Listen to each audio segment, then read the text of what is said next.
Hello everyone, welcome to my channel. तो आज हम बात करते हैं आईबीपीएस आरआरबी क्लर्क मेंस के एग्ज़ाम की, जो 6 अक्टूबर को था और मेरा एग्ज़ाम सेकंड शिफ्ट में था। तो ये सेल्फ गिवन एनालिसिस है, प्लस मैंने ना वहाँ पे क्या किया, लास्ट में अपने पास जैसे टाइम बचता है वो रफ शीट कलेक्ट करने से पहले मैंने जल्दी जल्दी से क्वेश्चन अपने हाथ पे उतार लिए थे जितने पॉसिबल हुए। तो विद आंसर्स मैं आपको ये बताने जा रही हूँ। पूरा एनालिसिस ध्यान से देखें। जिसको भी पसंद आए प्लीज़ मेरे चैनल को सब्सक्राइब जरूर करें।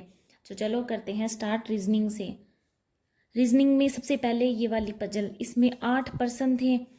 ये मेरे को इतना तो याद था कि इसमें कौन कौन से ईयर दिए हुए हैं। ये ईयर दिए हुए थे 2024 के रिस्पेक्ट में, इनकी एज कैलकुलेट करनी थी और सीधे ए से लेके एच तक के बंदे दिए हुए थे। ये क्वेश्चन का मैं आंसर नहीं लिख पाई तो इसलिए मेरे पास आंसर नहीं है, बट हाँ डिट्टो हु बहु क्वेश्चन यही था। 1943, 52, 64, मतलब यही क्वेश्चन था, यही ईयर थे और 2024 से इनका कंपैरिजन करना था।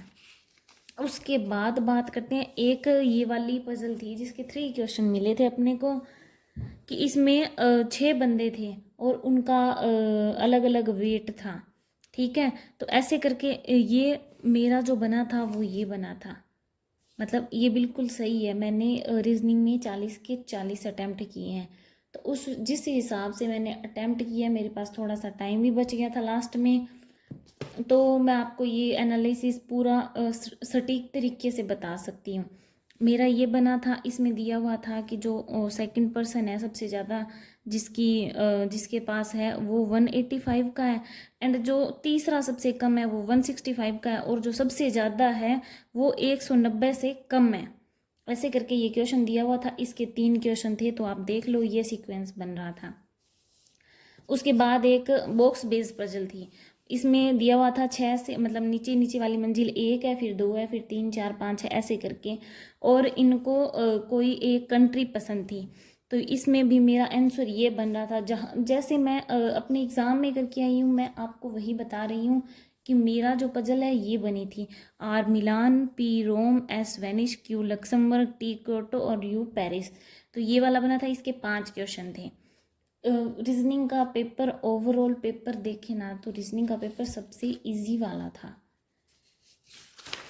उसके बाद बात करते हैं, एक पजल ये वाली आई थी। इसमें 7 बंदे थे और उनका मुंह या तो नॉर्थ में था या साउथ में था, बट इसमें एक कंडीशन दी हुई थी, क्योंकि अगर अपन स्टार्टिंग से 2 पजल साथ में लेके चलते हैं तो जो दूसरी पजल अपने साथ में लेके चल रही थी ना वो भी सही बन रही थी, बट इसमें एक स्टार्टिंग में लाइन दी हुई थी कि नॉर्थ की तरफ बंदे हैं ना वो ज़्यादा मुंह करके बैठे हैं, तो बस उसी से सेकंड वाली पजल कट गई थी, ये वाली पजल बन गई थी।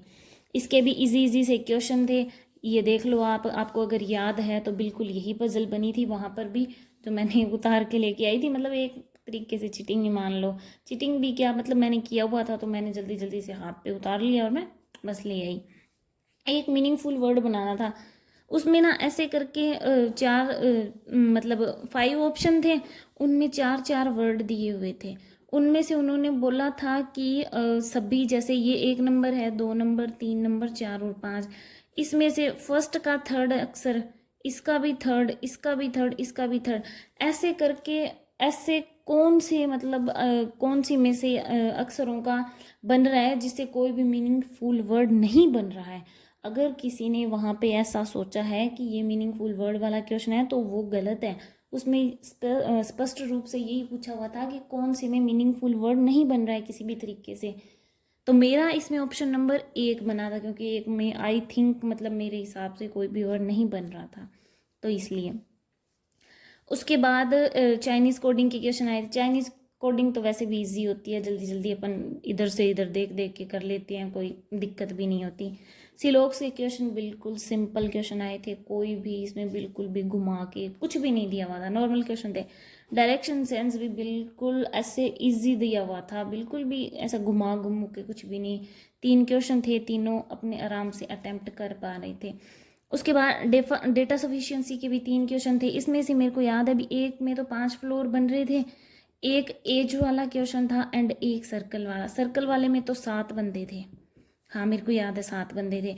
एज वाला था ना, उसमें फर्स्ट में तो मतलब ऐसे करके दिया हुआ था कि इसको याद है उस बंदे की आयु 25 के बाद और 30 के पहले है, दूसरे को ये याद है उसकी 26 के बाद, और ऐसे करके मतलब ये वाला क्वेश्चन था। इजी थे, डुएबल थे, बन रहे थे, कोई दिक्कत नहीं। उसके बाद ये वाली पजल मैं एग्जैक्ट जो मैंने वहाँ पे करके आई हूँ वो सीक्वेंस मैं आपको बता रही हूँ। तो ये आप देख सकते हो, मिला सकते हो भी आपने ये किया है या क्या किया है। इसमें 3 दिए हुए थे मंथ, मार्च, अप्रैल और मई। उसमें 5/24 ये आगे तारीखें दी हुई थी और इसका ये सीक्वेंस बन रहा था। आप देख लो आपने क्या बनाया है क्या नहीं बनाया, कमेंट में मुझे भी बताना क्या मेरा सही है या नहीं सही है। हाँ, एक क्वेश्चन इसमें अलग से देखने को मिला था, उसका आंसर आ रहा था मंडे या फ्राइडे। अब बात करते हैं अपने जीए की। जीए के जो जो क्वेश्चन मेरे को याद है वो क्वेश्चन मैं आपको बता देती हूँ। कंप्लीटली मुझे इतने क्वेश्चन याद नहीं है क्योंकि वहाँ पे इतना तो पेपर का प्रेशर होता है, पूछो मत। एक मेरा इतना एग्जाम सेंटर बेकार, मतलब इतनी इतनी धूल मिट्टी चढ़ी पड़ी थी उस कंप्यूटर पे, मतलब बहुत बुरा हाल था। और बीच में मेरा माउस भी खराब हो गया, फिर उसकी वजह से मेरे को शीट भी चेंज करनी, बहुत पंगा हो गया था। ये तो पेपर पूछो मत कैसा हुआ कैसा नहीं हुआ, बस ठीक है हो गया।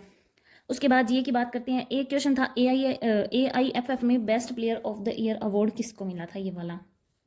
एक सुभाष डंडेकर जिनकी हाल फिलहाल में डेथ हो गई है, उनके बारे में क्वेश्चन था। बेस्ट एयरपोर्ट स्टाफ, ये तो अपनों ने थोड़ा ही दिन पहले पढ़ा था भी किसको मिला है, तो वो क्वेश्चन था। एक सस्टेनेबल इंडेक्स से क्वेश्चन था। इन स्पेस तो आपको पता ही है बहुत ज़्यादा चर्चा में आजकल रह रही है, तो इन स्पेस का भी एक क्वेश्चन था। एक क्वेश्चन मनरेगा से था। जापान मून मिशन जो उन्होंने मून मिशन है जापान का, उसके बारे में था। एक स्पोर्ट्स से क्वेश्चन था, एग्जैक्टली मेरे को याद नहीं। ऑस्कर अवार्ड से क्वेश्चन था। उसके बाद इंटरनेशनल ईयर ऑफ कोऑपरेटिव, यानी कि हम इस ईयर को क्या बना रहे हैं, जैसे अलग अलग ईयर का अलग अलग अपनी थीम रख देते हैं उस हिसाब से। एक पूछा था UNFCCC का हेडक्वार्टर कहाँ पर है, ये वाला क्वेश्चन था। ग्लोबल मिलेट पे एक क्वेश्चन था भी ग्लोबल मिलेट में इंडिया का कितना परसेंटेज डिस्ट्रीब्यूशन है, ऐसे करके। एक ज्वालामुखी से था, ये वोल्केनो का मेरे को याद नहीं है नाम प्रॉपर, बट मतलब मैं आपको हिंट बता सकती हूँ भी, एक इसी क्वेश्चन था। प्रयास योजना थे, प्रयास योजना से था। आवास योजना भी था और PM ग्राम सड़क योजना में ये 3 ऑप्शन दिए हुए थे, ये मेरे को याद है। नाबार्ड, सिडबी और स्मॉल इंडस्ट्रीज पूछा हुआ था। इसके इम्प्लीमेंटेशन में कौन कौन मतलब बन रहा है, तो ये तीनों ही है। उसके बाद एक क्वेश्चन था ICC गवर्निंग काउंसिल मीटिंग का पूछा हुआ था, और एक कोई डांस था, डांस पता नहीं उसका अजीब सा नाम था, वो मेरे को याद नहीं है। तो ओवरऑल इतना ही मेरे को जीए का याद है, तो मैंने आपको बता दिया। अगर आपको कुछ और याद हो तो प्लीज़ मुझे कमेंट में नीचे ज़रूर मेंशन करना। उसके बाद बात करते हैं कंप्यूटर की, क्योंकि कंप्यूटर के मेरे को थोड़े ही क्वेश्चन याद हैं। जैसे जैसे याद आएंगे मैं आपको एक वीडियो और बनाऊंगी, उसके थ्रू बता दूंगी भी कौन कौन से क्वेश्चन है। जितने क्वेश्चन अभी मेरे को याद है मैं उतना बता रही हूँ, क्योंकि कल मेरे को टाइम नहीं मिल पाया था। मेरा पेपर जयपुर से था और मैं गंगानगर से हूँ, तो इतना ट्रैवल मतलब बहुत हैट्रिक का काम हो गया था, तो इसलिए मैंने आज ही वीडियो अपलोड किया है। एक क्वेश्चन वॉर्म्स का था, ये तो अपने को पता ही है। ट्रोजन हॉर्स, वॉर्म्स, एंटीवायरस, ये क्वेश्चन देखने को आमतौर पर मिलते ही हैं। इसमें बस सीधा सा पूछा था भी जिसका होस्ट नहीं होता और वो खुद मतलब अपने आप आगे से आगे सर्वाइव करता रहता है, तो इजी सा क्वेश्चन था। कंप्यूटर का मैं मानूंगी भी मॉडरेट था, इजी भी नहीं था बट इसको डिफिकल्ट भी नहीं बोल सकते, तो नॉर्मल था। इसमें भी मैंने 30 अटैम्प्ट किए हैं। उसके बाद इंटरनेट के जनक विंडसर्फ, इजी सा क्वेश्चन था। रैम वोलेटाइल मेमोरी से था भी मतलब प्रोसेसिंग के टाइम डेटा जो स्टोरेज होता है वो कहाँ पर होता है, तो रैम में होता है एक बार के लिए। पेरिफेरल डिवाइस यानी कि बोलते हैं मदरबोर्ड से क्वेश्चन था। फिर शॉर्ट रेंज वायरलेस टेक्निक से क्वेश्चन था भी कौन सी सबसे शॉर्ट रेंज है, तो वो ब्लूटूथ का एक क्वेश्चन RRB PO में भी अपने को देखने को मिला था मेंस में, और इसमें भी मिला है। एक पावर पॉइंट में इंसर्ट टेब से क्वेश्चन था कि पता नहीं फ्लो चार्ट था, पता नहीं ऐसे करके, मेरे को पूरा एग्जैक्ट क्वेश्चन याद नहीं आ रहा है कि टैब होते हैं जैसे इंसर्ट लेआउट वगैरह, उनसे एक पूछा हुआ था भी ये इंसर्ट कहाँ से कर सकती हैं। एक टास्क बार से इजी सा, बिल्कुल इजी सा क्वेश्चन था। होम टैब से था। एक सेलेक्ट ऑल, कंट्रोल+A जिसकी शॉर्टकट की होती है, ये वाला क्वेश्चन था। और सेव की कंट्रोल+S, ये वाला क्वेश्चन था। एक ईमेल से क्वेश्चन था। तो उसके बाद अपनी बात करते हैं क्वांट की। क्वांट में तो सबकी हालत खराब हो गई थी, एक तो जीए और एक क्वांट, दोनों एक से बढ़ के एक। RRB PO का जीए तो फिर भी ठीक था, क्लर्क का तो हद ही हो गई, पता ही नहीं क्या था क्या नहीं था, कुछ भी नहीं कह सकते हैं। देखो क्या बनता है रिजल्ट में, कितनी कट ऑफ रहती है। हाँ वैसे अगर देखा जाए तो मेरे को ऐसा लगता है कि कट ऑफ काफ़ी कम रहेगी पिछली बार से। बाकी देखो जैसे IBPS करेगा वैसे सबको मानना है, अपना अपन कुछ कर सकते हैं ना, बात खाली बात ही कर सकते हैं, वही है। तो क्वांट में था क्वाड्रेटिक इक्वेशन के 5 क्वेश्चन थे। इसमें भी 3 टाइप की क्वाड्रेटिक इक्वेशन देखने को, एक तो मिली थी without coefficient normal ax² bx + c करके, नॉर्मल जैसे प्री लेवल की होती है वैसे, एक विद कोफिशिएंट दो विद कोफिशिएंट की थी, और एक ऐसे करके था, मतलब उनके बेस में 2 से डिवाइड किया हुआ था, उसको थोड़ा सॉल्व करके करना था, वैसे ईजी थी और कोई दिक्कत नहीं थी। अप्रोक्सीमेशन के क्वेश्चन आए थे, बिल्कुल ईजी एग्जैक्ट आंसर बन रहे थे, क्योंकि ये देखो अप्रोक्स में ऐसा होता है कि आगे पीछे थोड़ा बहुत कोई भी ना रहता नहीं है, बट इसमें बिल्कुल एग्जैक्ट, यानी कि स्पीड मैथ का जो पोर्शन था ना वो तो ईजी था। उसके बाद एसआई का एक क्वेश्चन आया था, स्कीम ए थी, इसमें स्कीम बी थी, पी प्लस 800 ऐसे करके, पहले का डेटा दिया हुआ था, दूसरे का दिया हुआ था, और इनका पहले का दिया हुआ था भी, इसने इतने रुपए का इसको ब्याज मिला, फिर उसे पी की वैल्यू आनी थी, फिर इसे ऐसे करके बस आगे इसमें दोनों का लास्ट में पूछा हुआ था भी कौन दोनों के जो भी अपने को ब्याज मिलता है उनका डिफरेंस क्या था। तो इसका क्वेश्चन का आंसर आ रहा था 1200, मेरे को एग्जैक्ट याद है, और ये मैंने अटेम्प्ट किया था। टाइम एंड वर्क का क्वेश्चन था, बोट एंड स्ट्रीम का था, एक पार्टनरशिप का क्वेश्चन था, पार्टनरशिप वाला भी इजी क्वेश्चन था। एवरेज का क्वेश्चन था, ये मेरे को थोड़ा सा ट्रिकी लगा, इसका मतलब मैंने इसको छोड़ दिया, मेरे हिसाब से इसका वो मतलब नहीं बन रहा था कोई भी सॉल्यूशन, तो मैंने छोड़ दिया। ट्रेन का क्वेश्चन था, परसेंटेज में भी जैसे बचे हुए परसेंटेज का, जैसे इसमें दिया हुआ था 1,20,000 वैल्यू, उसका 15% खर्च कर देता है, और उसमें से जो रिमेनिंग है उसका 2% करके आगे कुछ दिया हुआ था, लास्ट में बी की वैल्यू फाइंड करनी थी। उसके बाद एक मेंसुरेशन का क्वेश्चन था, ये वाला क्वेश्चन इजी था क्वेश्चन था, क्यूब और स्क्वायर का कुछ डेटा दिया हुआ था, लास्ट में क्यूब का वॉल्यूम पूछा था उसने। एक था प्रॉफिट एंड लॉस का क्वेश्चन, फिर कैसलेट आई हुई थी, कैसलेट टोटल बेचे गए और नहीं बेचे गए केक की संख्या थी। ये क्वेश्चन देखने में जितना ईजी था, बनाने में उतना ही खतरनाक था। उसके बाद एक डीआई ऑनलाइन ऑफलाइन करके ऐसे कुछ दिया हुआ था, कैलकुलेटिव डीआई थी, सॉल्व नहीं हो रही थी। इसमें ऑनलाइन और ऑफलाइन का पहले तो डिफरेंस दिया हुआ था, और इधर ऑफलाइन की परसेंटेज में वैल्यू दी हुई थी, तो अपने को फाइंड करना था। उसके बाद एक डीआई ये ग्राफ वाली थी, इसमें मेल प्लस फीमेल और मेल माइनस फीमेल का रेशो गिवन था, रेशो से यहाँ जो यहाँ पर जो वैल्यू दी हुई थी उससे सारा कुछ फाइंड करना था, ये भी कैलकुलेटिव थी। उसके बाद कैसलेट के 2 क्वेश्चन आए थे, इसमें संडे मंडे दिया था, सोल्ड अनसोल्ड और टोटल करके ये डीआई थी। तो ओवरऑल ये था अपना एग्ज़ाम जो आरआरबी क्लर्क का था 2024 का। तो अब अपनी बात करते हैं भी कितने सेफ अटेम्प्ट हो सकते हैं, भी किसी ने कितने अटेम्प्ट किए हैं, उसके हिसाब से भी हम अपना रिज़ल्ट पॉजिटिव एक्सपेक्ट कर सकते हैं या नहीं कर सकते, उस हिसाब से। तो अकॉर्डिंग टू मी ये मेरा खुद का पर्सनल एनालिसिस है, ज़रूरी नहीं है यही हो, पर हाँ मतलब लगभग यही होगा। जैसे मैंने आपको पीओ में भी बताया था, क्लर्क और पीओ दोनों में मैंने प्री में भी आपको बोला था, उसी हिसाब से मैं यहाँ आपको बता रही हूँ। तो रीजनिंग में 26 से 29 क्वेश्चन के बीच जिसने अटैम्प्ट किए हैं वो गुड अटैम्प्ट है। कंप्यूटर में 23 से 25 बोल रही हूँ, कंप्यूटर का मॉडरेट था, हार्ड नहीं था बट इजी भी नहीं था, 23 से 25 क्वेश्चन बन रहे थे बस।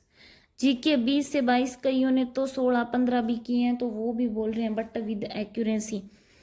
ये वाला है ना पोर्शन, ये असली कट ऑफ डिसाइड करेगा। अगर बंदा इसमें कोई पास हो गया तो ओवरऑल तो हो जाएगा। अब देखो जिसने जीके में जो किया है उसके हिसाब से आपको अपना रिजल्ट देखने को मिलेगा। हिंदी का सेक्शन काफ़ी इजी था। रीजनिंग मैं आपको बताऊंगी, रीजनिंग एकदम इजी बेकार, और हिंदी भी एकदम इजी थी। बाकी कंप्यूटर ठीक था, जीके और मैथ तो खतरनाक थे ही। हिंदी में 28 से 30, 30 से 35 भी कई करके आए हैं, मैंने 37 अटैम्प्ट किए हैं। और मैथ में 18 से 25, ये तो 25 वाला तो बहुत जो बोल सकते हैं हाई लेवल का स्टूडेंट है ना, उसने ही अटैम्प्ट किए हैं। बहुत सारे लोगों ने 15, 16, 17, 18 भी अटैम्प्ट किए हैं। तो आप मैथ के हिसाब से ऐसा मत सोचना भी मैथ में कम है तो कम रह जाएंगे, नहीं नहीं बिल्कुल ऐसा नहीं। तो ओवरऑल बात करें तो 110 से लेके 115 क्वेश्चन जिसने किए हैं वो सेफ अटेम्प्ट उसको मान सकते हैं। तो मेरी कैटेगरी थी ओबीसी, लास्ट ईयर ओबीसी की 2023 की कट ऑफ गई थी 107 नंबर राजस्थान से। तो अब की बार मेरे को लग रहा है ये 107 के आसपास आ जाएगा, तो घबराने की बिल्कुल भी बात नहीं है। कुछ इफेक्ट सेक्शनल टाइमिंग का भी पड़ेगा, सारा मैटर करेगा। तो जिसको भी ये वीडियो पसंद आई है प्लीज़ मेरे चैनल को लाइक करें, सब्सक्राइब करें, शेयर करें। Thank you for watching my video.